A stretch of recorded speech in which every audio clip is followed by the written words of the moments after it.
Hello నమస్తే welcome to Suman TV. ప్రస్తుతం మనతో పాటు క్యూపీఎఫ్పి సాయిరామ్ గారు ఉన్నారు. వీరితో ఈరోజు కొన్ని విషయాల గురించి మనం ఈరోజు చర్చిద్దాం. హలో అండి సాయిరామ్ గారు. నమస్తే. నమస్తే అండి. యా ఫర్ సపోజ్ ఒక జాబ్ చేసుకుంటున్న పర్సన్ తనకు ఒక 1 lakh శాలరీ ఉంది.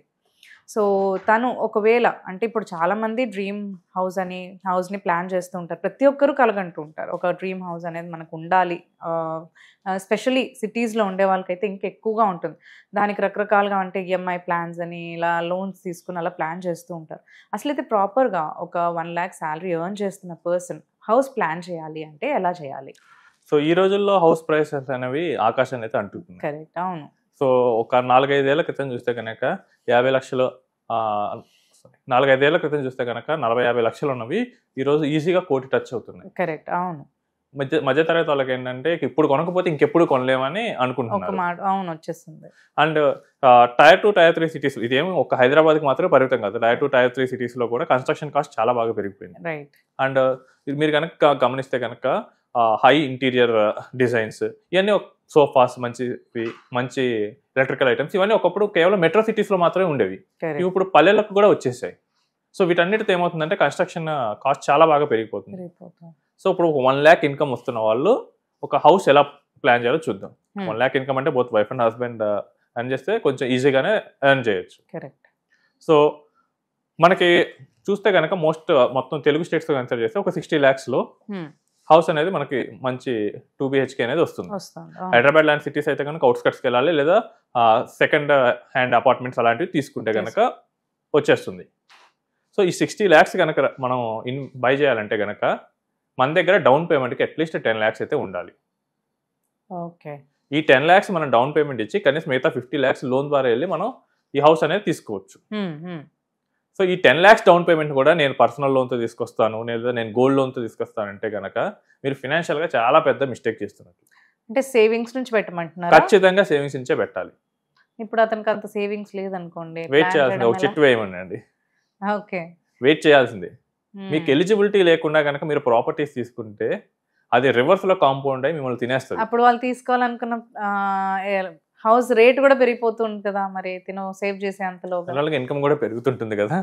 సో కొంచెం మనం బెటర్ గానే తీసుకోవాలి. అంటే మినిమం 20% అనేది మన దగ్గర సేవింగ్స్ గా ఉండాలి. 20% వరకు సేవింగ్స్ ఉంటేనే అట్లా ప్లాన్ డౌన్ పేమెంట్ సేవింగ్స్ ఉండాలి. మనకంటే వాళ్ళ దగ్గర లేకపోయినా వాళ్ళ పేరెంట్స్ దగ్గర కానీ ఇల్లు కొంటున్నాం అంటే ఎంతో కొంత కాంట్రిబ్యూట్ చేస్తారు. కరెక్ట్. సో నేను చాలా మందిని చూశాను, వాళ్ళ పేరెంట్స్ చాలా కాంట్రిబ్యూట్ చేస్తారు. సో 10 lakhs అయినా కనుక 2-3 lakhs ఈజీగా ఇస్తారు. వేరే లోన్స్ కి అయితే వెళ్ళొద్దు అంటున్నారు. దీనికి కూడా లోన్ మీద అయితే వెళ్ళొద్దు అంటున్నారు. ఓకే. సో జనరల్ గా ఏంటంటే ఈ హైదరాబాద్ లాంటి సిటీస్ లో 15K రెంట్ అనేది ఈజీగా ఉంటుంది.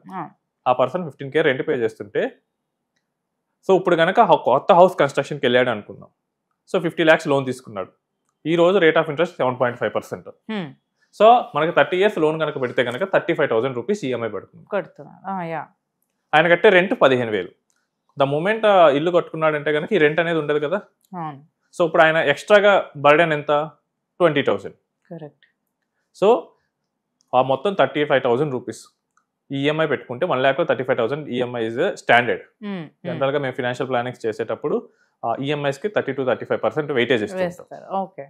సో అది కొంచెం హెల్దీ రేషియోలోనే ఉంటుంది కాబట్టి ప్రాబ్లం ఏం లేదు.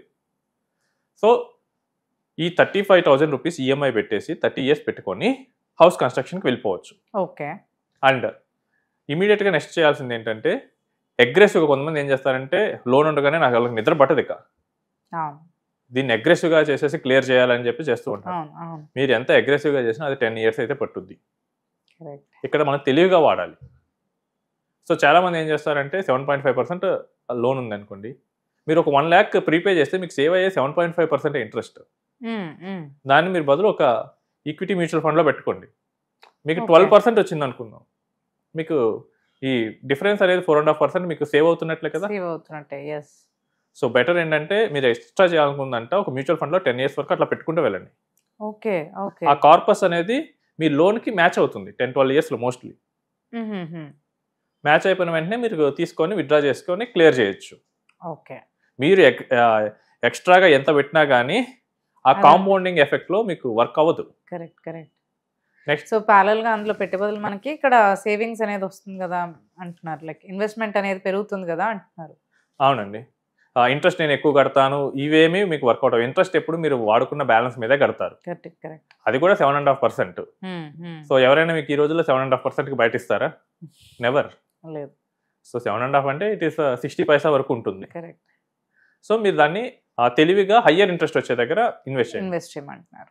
ఈ net interest margin corporate companies చాలా బాగా వర్కౌట్ చేస్తాయి. వాళ్ళు ఏదైనా ప్రాజెక్ట్ కట్టాలనుకోండి, ఆ ప్రాజెక్ట్ అప్రూవల్ తీసుకెళ్లి బ్యాంక్ లో లోన్ పెడతారు. వాళ్ళ మార్జిన్ ఏమో బ్యాంక్ లో 12% ఉంటే వాళ్ళ మార్జిన్ 20% అలా ఏవో ఉంటుంది. అక్కడ నుంచి వాళ్ళు ప్రాఫిట్ తెచ్చుకుంటారు. Without their money they are doing business. మనం కూడా అలానే చేయాలి. మన దగ్గర బ్యాంక్ నుంచి లోన్ తీసుకున్నాం, మన మనీని కొంచెం హయ్యర్ వచ్చే దాంట్లో ఇన్వెస్ట్ చేసాం అనుకున్నాం, అదే గ్రో అవుద్ది, అదే క్లియర్ చేస్తుంది. కరెక్ట్. ఇంకోటి ఏంటంటే చాలా మంది ఏంటంటే చెప్తూ ఉంటారు, సార్ హోమ్ లోన్ తీసుకున్న తర్వాత ఇప్పుడైతే తక్కువకి వస్తుంది, తర్వాత ఇంట్రెస్ట్ రేట్లు పెంచుతారు అంటారు. మార్కెట్లో కొన్నిసార్లు ఇంట్రెస్ట్ రేట్లు పెరగచ్చు.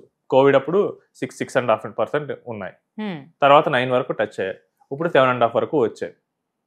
సో బట్ ఇంట్రెస్ట్ రేట్ పెరిగేది మాత్రం చూస్తున్నారు, కానీ వీళ్ళ శాలరీస్ కూడా పెరుగుతాయి. ఒక క్లయింట్ చెప్తాను, 2005లో ఆయన ప్రొఫెసర్, ఒక JNTU కాలేజ్. సో ఆయన అప్పుడు హోమ్ లోన్ తీసుకున్నాడు, ఆల్మోస్ట్ 15 lakhs పెట్టాడు. ఆయన శాలరీ అప్పుడు 25,000, 10,000 ఈఎంఐ పడింది. ఈ రోజు చూస్తే ఆయన salary 2.5 lakhs.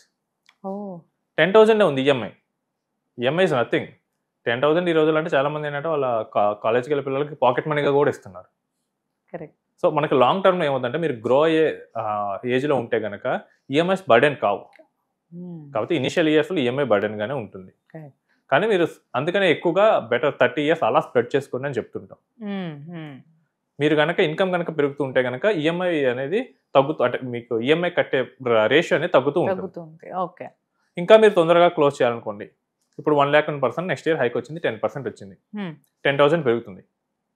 So instead of paying 35,000 37,000 pay చేయండి. అప్పుడు మీకు 29 years పే చేయాల్సిన ఈఎంఐ 24 yearsకి తగ్గుతుంది. 5 years సేవ్ అవుతుంది. రైట్. సో మనకు హైక్ వచ్చినప్పుడు 2,000 అలా పెంచుకోండి.